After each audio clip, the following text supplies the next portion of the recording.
Refer him to the NPP's manifesto, page 43, about security.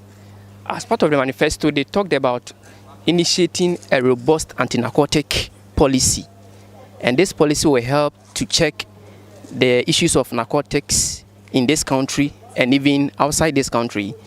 And then punishment given to people who are offenders and serve as deterrent to other individuals who want to do the same.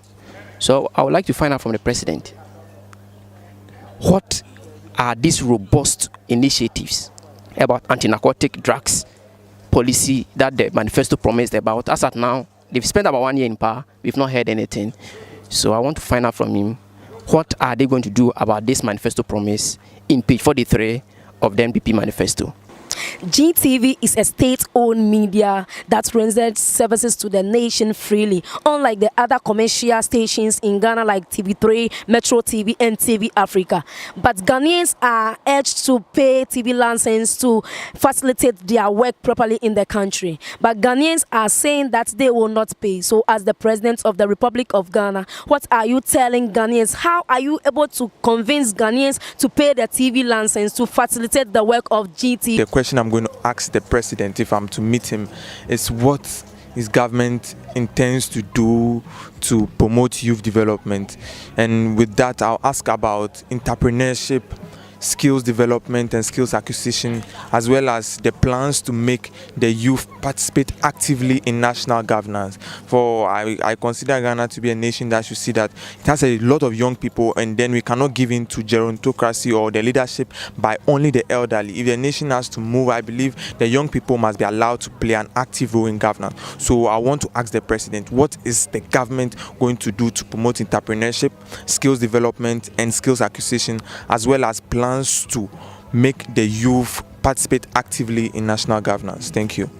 Now, it's quite important that we look at job creation as one of the areas, because the unemployment rate in this country is escalating, and it's a worry for we all, both the youth, the aged, and everybody in this country.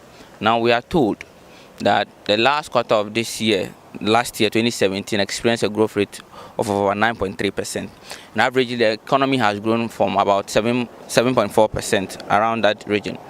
Now, we are told by managers of the economy that these are good, positive signs for the macroeconomic stability of our economy, and that there are things that all Ghanaians should sing praise to.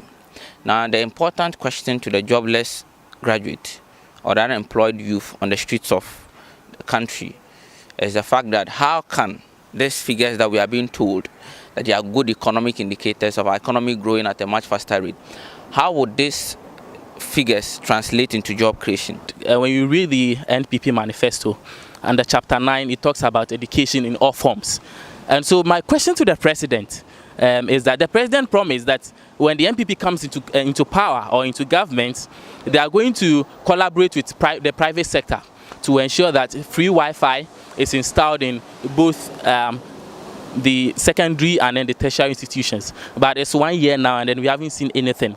And so my question is that when does the NPP and the Nana Addo-led government intend to provide this free Wi-Fi to the secondary schools and also the tertiary institutions? I'd like to commend the president on his free SHS scheme. But then, of late, the opposition claims that at a point in time, the SHS scheme might come crumbling down. So what measures is he putting in place to sustain the life of the free SHS scheme? I'm done.